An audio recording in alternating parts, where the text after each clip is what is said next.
Tu recherches tes repères. Tu sembles être perdu depuis que tu as été contaminé par la maladie, la bassesse et la constipation spirituelle. On dirait que ta vie n'est plus aussi fluide que l'eau qui coule dans ton intérieur. Et quelquefois tu pleures.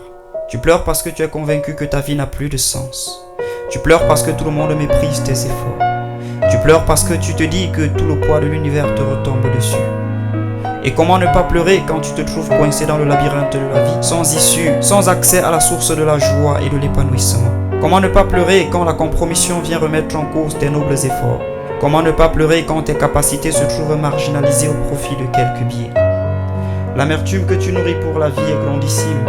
Quelquefois tu es tenté de livrer tes membres à la facilité, et quand tu en rumines le souvenir, tu pleures.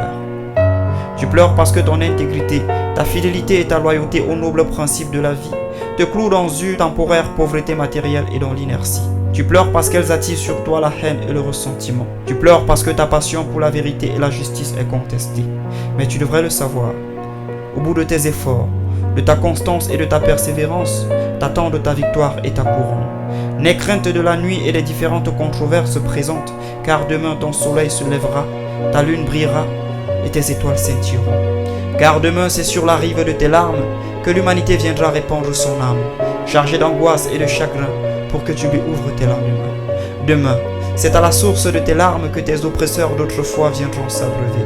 Demain, c'est sur l'arbre de ton humiliation qu'ils viendront cueillir la pomme de la pensée libre. Demain, c'est suivant ton étoile qu'ils retrouveront le nord de la destinée.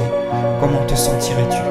Pleurerais-tu encore sur tes multiples échecs ou les couronnerais-tu de vie et d'honneur?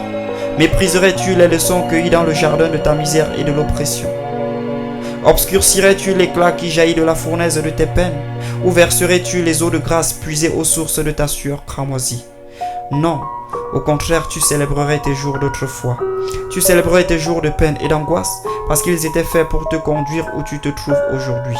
Aujourd'hui tu vis, aujourd'hui tu brilles, aujourd'hui tu transcendes, aujourd'hui tu pétilles telles des étoiles dans le firmament, telle l'indescriptible constellation des cieux.